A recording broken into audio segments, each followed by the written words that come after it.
First time ko na ginamit nung 2004. 2004 po. 2004 ko pa ginamit ito. 2004, ibig sabihin 15 years na. Tapos yung mga iba ko pong mga outline, hindi ko na po nailalagay dito yung mga nakaraan. Yung sa CCFT, nandito pa, nabuksan ko kagabi. From 2004, ibig sabihin 15 years na, ito pa rin yung gamit-gamit ko. Siguro kung lahat ng outline na nilagay ko dito, baka puno na to. Kaya nakakalungkot, pati po yung sa Puerto Princesa, nandito po nakalagay. Ngayon ko lang po nabuksan. Salamat po ulit sa Panginoon, dahil yung pagtatayo po kasi dito sa pulpito, pwede ka naman talagang tumayo kahit araw-araw Punta ka dito, tatayo ka, pwede. Pero po yung bigyan ka ng pagkakataon ng Lord na tumayo ka dito tapos ng ganyan. Iba po yung dating, iba po yung pakiramdam mo. Kumbaga, siyempre, maglilingkod ka una sa ating Panginoon, hindi sa tao. Okay po, humingi po muna tayo ng tulong sa ating Panginoon bago po tayo mag-start. Dakilan Diyos, muli, maraming salamat po, Ama, sa pagkakataong ito na ipinagkaloob mo po sa bawat isa sa amin. At dalangin ko po, Lord, na itong pagkaing spiritual na amin pong kakainin, Panginoon, basbasan mo po ito na maging kalakasan, higit po sa kalakasang panlangit, Panginoon, dahil alam po namin, kapag kami po ay iyong kinuha na, ito po yung iharap po namin sa iyo. Kaya po, maraming salamat at in Jesus' name, Amen. Purihin po ang Panginoon dahil first time ko po nakita yung asawa ng aking inaanak. Ngayon ko lang po na nakita. Siguro, lagi niya na ako nakikita. Siguro, hindi lang kakilala. Kasi po yung kanyang tiyahin, ka-eskwela ko yun ng high school, yung Esperanza. Yun, ka-eskwela ko yun. Yung kanyang tiyahin. Okay? Tapos po yung kanya namang tatay, schoolmate ko yun nung sa Tagumpay pa kami nag-aaral noon. Kaya lang, hindi na kami nagkakakilala kasi ngayon. Okay? Ang sabi po ng isang tao, natatandaan ko pa yun kung sino po ang mahilig sa history. March 1942, ang sabi niya, I shall return. Wow. Ganda niyan, di ba?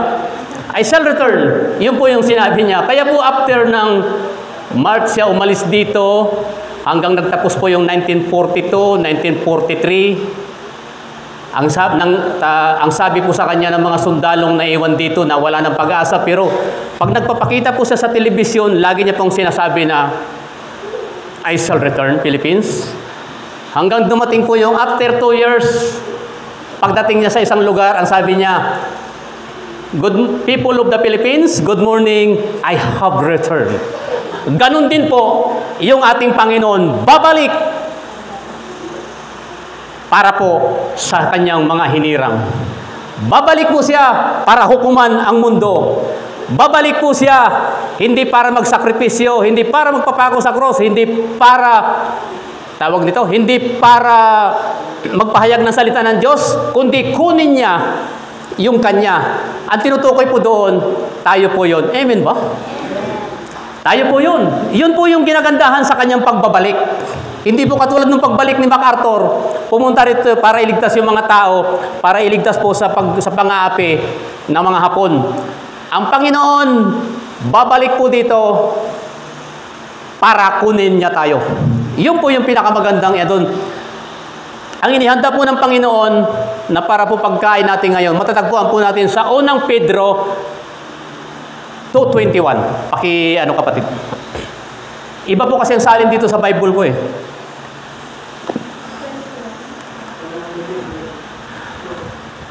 1 Peter 2:21. Ay pa. Ayan po, sabi po niya, no? Yan po yung sabi niya. Sapagkat sa ganitong bagay, kayo'y tinawag, sapagkat si Kristo naman ay nagbata dahil sa inyo, na kayo'y iniwan ng halimbawa upang magsisunod sa mga hakbang niya. Yun po yung sinabi, pero dito po sa Bible ko, ang sabi po dito, ang pagtitiis ng hirap ay bahagi ng pagkahirang sa inyo ng Diyos. Sapagkat si Kristo, nang si Kristo ay nagtiis para sa inyo, binigyan niya kayo ng halimbawang dapat tularan. Ito po yung dapat nating tularan, yung halimbawa na ibinigay ni Kristo. Ano bang ginawa talaga ni Kristo nung siya rito sa lupa? Halos puro hirap. Puro hirap para sa mga tao.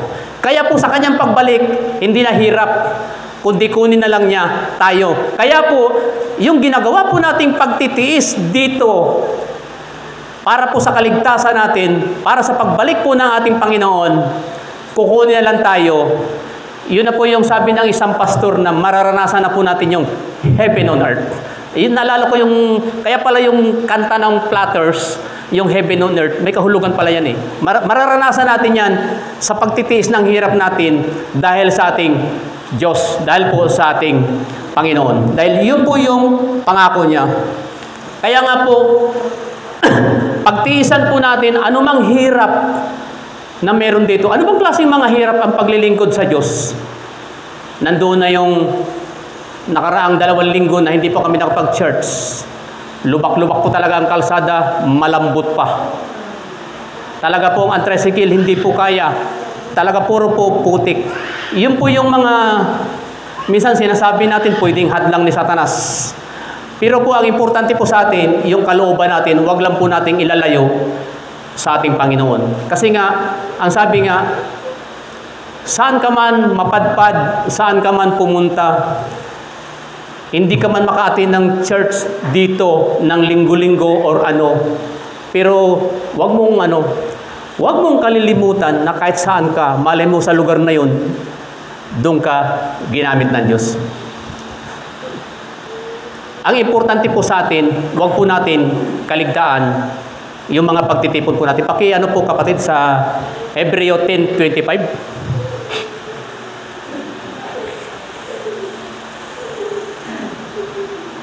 Yan po, huwag po nating pabayaan ang ating pagkatipon. Yan po yan ha. Dito po sa verse na ito, huwag niyong kaligtaan ang pagdalo sa araw ng pagtitipon. Gaya ng ugali ng iba, kundi mga ngaralan sa isa't isa. At lalo na sa inyong namamalas at nalalapit na ang araw. Kasi po doon pa po kami sa Tagum noon, nagkasakit pa ako ng pigsa dito sa paa na talagang grabe yung sakit. Ngayon, sabi ng isang kapatiran, hindi ko nakakalimutan yun nagsaklay ako kasi gusto ko talaga mag-church. Sabi ng isang kapatiran, pabayaan mo na yung huwag ka na mag-church, huwag mo nang ipilit. Kasi nga, grabe talaga sakit. Di isang nakatsinilas lang ako. Pero alam niyo ba mga kapatid, dahil sa ginawa ko na yun, siyempre, bago ka makarating doon sa paradahan ng tricycle, dyan sa lugar namin, marami kang madadaanan lalo na pagdating sa balon. Nandyan na yung maritisan, nandyan na yung hindi mo alam kung sama-sama na yun. May nakarinig. Kasi araw talaga yun, maging sa kanila, ganun din dapat nagsisimba. Pero nandun sila sa balon. Naglalaba, yun yung time nila. Meron akong narinig at meron din isang nakarinig na kininto sa akin na sabi niya, tinan mo si John, kahit pilay na, kahit masakit pa yung paa, pero nagpipilit magsimba. Di ba? Naging kagalakan, di ba? Naging kagalakan yun. Siguro mga 2005 yun. Naging kagalakan yun. Dahil sa sinabi dito na huwag niyong kaligtaan. Pero ano po ang ginagawa, lalo na po ang mga anak ng Diyos. Hindi muna ako mag-attend ng prayer meeting. Ganito. Sa linggo na lang, babawi na lang ako sa Panginoon. Hindi po ganun Ang sinabi po ng Panginoon, huwag niyong kaligtaan ang pagdadalo sa araw ng pagtitipon. Wala po siyang sinabi kung Miyerkules or Linggo or Basta pagtitipon. Yun po yung sinabi niya. Yung pangako po niya sa mga Hudyo, nung panahon po yun, na naglalakbay sila sa Ehipto. Na pagdating ng 7 araw, ibigay niyo ang para sa akin. Pero dito po sa aklat ng Hebreo, ang sinasabi niya, huwag niyong kaligtaan ang pagdalo sa araw ng pagtitipon dahil malay mo kung yung isang kapatid, nangyari po sa akin yan mga kapatid, kunting testimony lang. Hindi ko alam kung sa Tagum, kung doon pa sa bahay nila atis yun. Wala talaga akong gana mag-church. Totoo po yun. Katwiran ko, hindi naman akong speaker, hindi naman akong leader. May time po talaga na wala akong gana mag-church. Ngayon, pagdating ko po doon sa church, nung makaupo na ako, nagkaroon po ako ng paninigla. Nung makita ko yung mga kapatiran na nagpapalakpakan, nagtatawanan para sa Panginoon. Tapos may makikita ka ang iba, siguro problemado rin yun, pero nakikita mo nandoon. Kaya maganda po mga kapatid yung kahit po matamlay ka, wag mong iralin yung matamlay ka, hindi ka magcha-church dahil hindi ka naman pilay. Kung hindi naman masama yung katawan mo, dahil po nakaka-insulto po sa iba na nagpipilit mag-church, nagpipilit pumunta sa gawain ng Panginoon na may diferensya pa ang pangangatawan. Pero po tayo mga kapatid, ang tingin ko wala naman tayong diferensya sa katawan. Kaya po, ito po yung laging ipapaintindi po sa atin ng Panginoon. Dahil po yung kasunod niyan, mas malupit, pero wag na po natin yun. Ito lang po tayo, wag nating kaligtaan ang pagdalo sa araw ng pagtitipon. Dahil po yung ginagawa po natin pagtitipon, hindi po yan para kanino, para po yan sa ating Panginoon. Dahil obligasyon po natin na paglingkuran ang ating Diyos. Dahil hindi po siya nag-atubili na ipapako yung kanyang katawan, magbuhos ng dugo, magtiis ng hirap para sa iyo. Hindi po siya nanumbat. Hindi po siya naghingi ng kapalit. Wala po siyang ni-request sa inyo na anuman. Hindi po siya nag-request ng sasakyan na pag pumunta sa lugar na ito, kailangan ko ang 4 wheels, kailangan ko ang motorsiklo. Hindi po.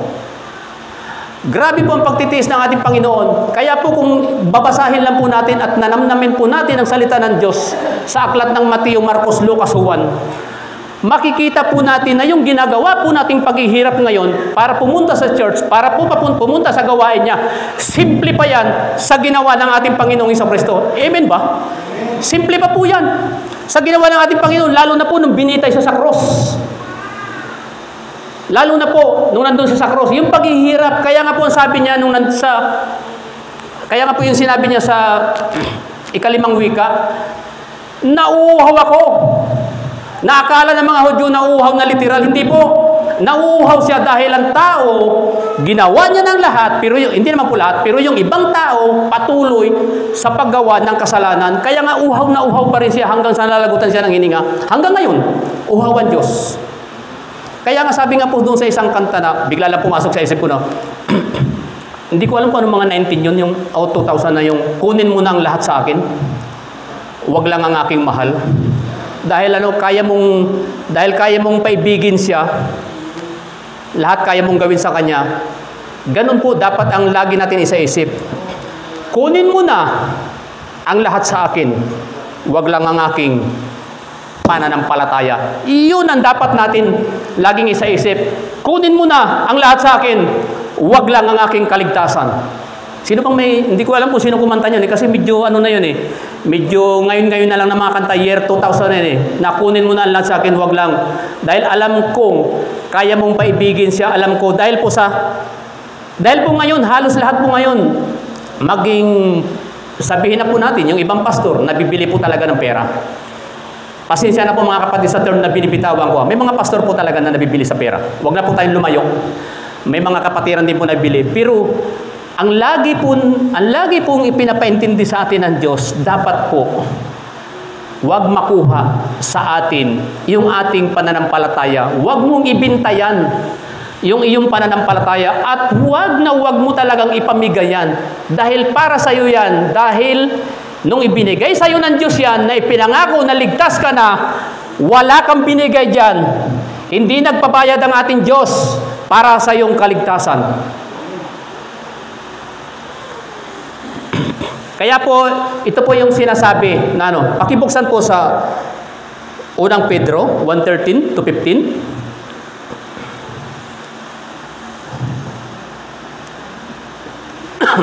Yan. Sabi niya, kaya't inyong bigkisin ang mga baywang ng inyong pag-iisip na maging mapagpigil kayo sa inyong at ilagak na lubos ang inyong pag-asa, biyayang dadalin sa inyo sa pagkahayag na si Jesucristo. Sa 14 po. Yan. Nagaya ng mga anak na matalimahin na huwag kayong mga magagasal na ayon sa inyong dating mga masasamang pita nang kayo'y na sa kawalang kaalaman. 15 po. Ngunit yamang banal ang sa inyo'y tumawag ay magpakabanal. Yan po, magpakabanal naman kayo'y sa lahat ng paraan ng mamuhay. Kaya po mamuhay po tayo ng may matuwid. Kaya po yung ating pananampalataya at yung ating kaligtasan, wag po natin yan ibibigay. Dahil po pag naakit ka ng sanlibutan at bumalik ka sa dati, ang kahalimbawa sa iyo ay para kang aso na isinuka na, kakainin uli. Para katulad ng baboy, paliguan mo man yan, pag nilagyan mo sa kulungan na lubluban, babalik at babalik yan doon. Yan ang kahalimbawa noong isang taong tumanggap sa ating Panginoong Jesucristo at natangay uli ng sanlibutan. Nakakalungkot po, no? Kaya nga po yung pagtitiis ng hirap natin sa panahon natin ngayon. Pagtiisan lang po natin yan. Kasi part po yan ng ating pananampalataya. Part din po yan ng ating, para sa ating Panginoon, para po lumawig pa ang mga tao na makakilala sa Diyos. Konti man ang bilang natin dito sa loob. Kung paglabas naman natin, meron tayong mga naaambunan na salita ng Diyos. Malaking bagay po yon dahil pag nagkita-kita po tayong muli sa langit, doon po ibibigay ng Panginoon ang ating reward.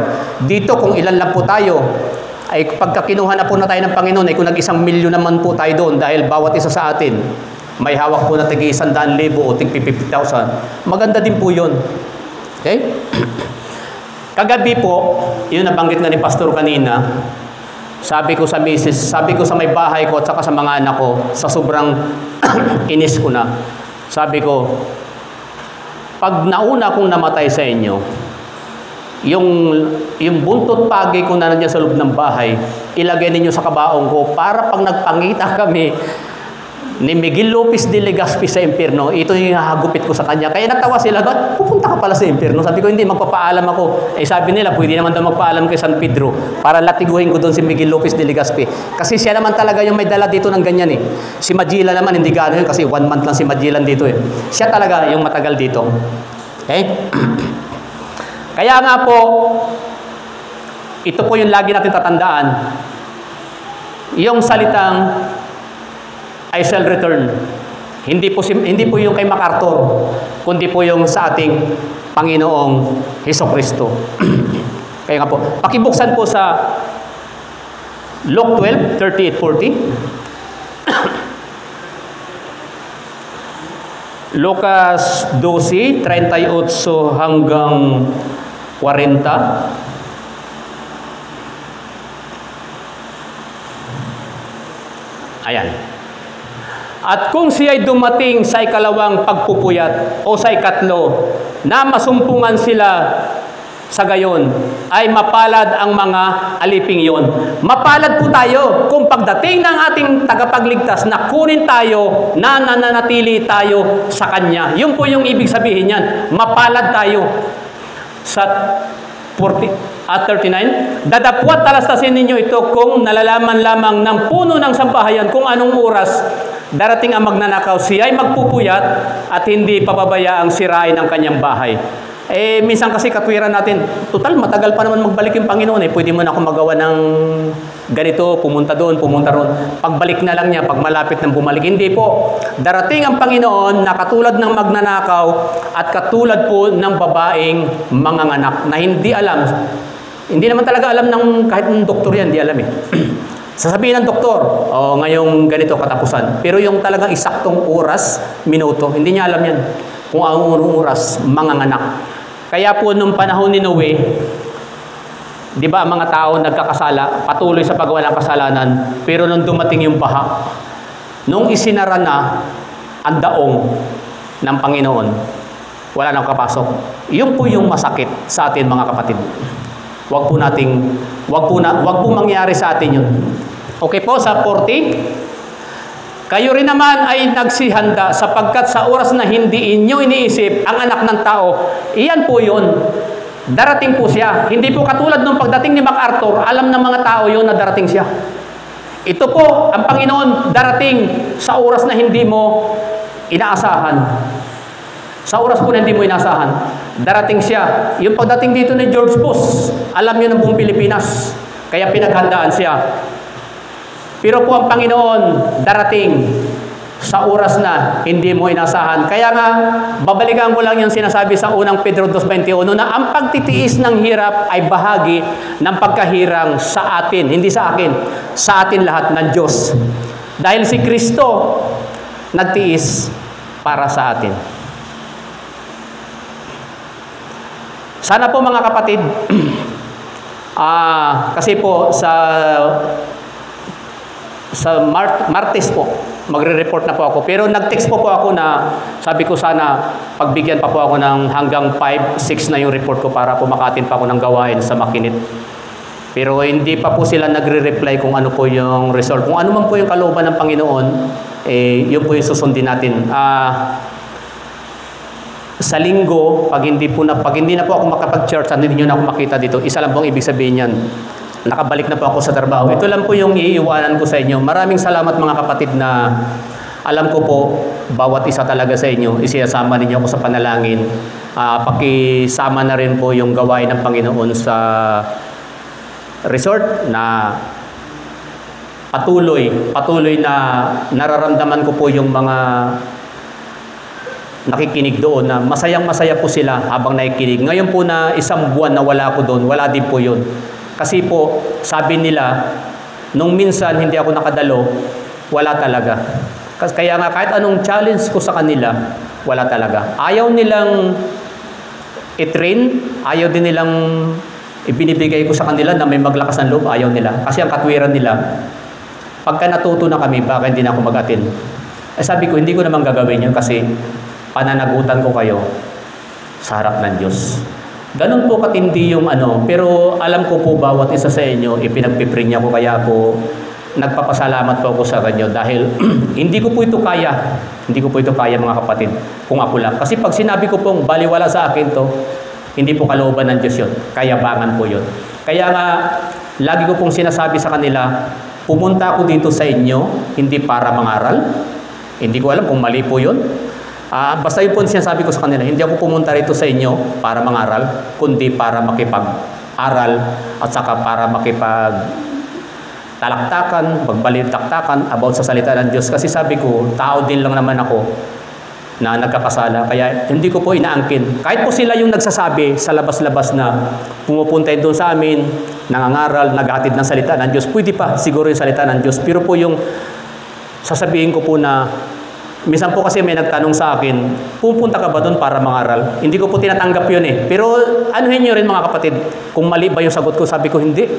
Kasi nagkakasala din naman ako, hindi ako nangangaral, kundi naghahatid ako ng Word of God, ng salita ng Diyos, katulad po nung ginagawa ng mga apostol nung araw na naglalakbay sila. Kaya po yun po yung ibinigay pong pagkain sa atin ng Panginoon na yung pagtitiis po ng hirap. Bahagi lang po yan sa atin ng pagkahirang ng Diyos. Hindi po tayo dapat tumalikod dahil po sa hirap. Hindi po tayo dapat umalis sa gawain ng Panginoon dahil po sa hirap ng buhay, yung hirap ng loob, hirap sa pinansyal. Hindi po yan basihan. Dahil po, kung nanamnamin lang natin ang salita ng Diyos, sa Matthew, Marcos, Lucas, Juan, sa ayaw at sa gusto mo, iiyak ka kung paano siya naghirap sa atin hanggang sa namatay siya sa cross. Amen? Purihin po Panginoon.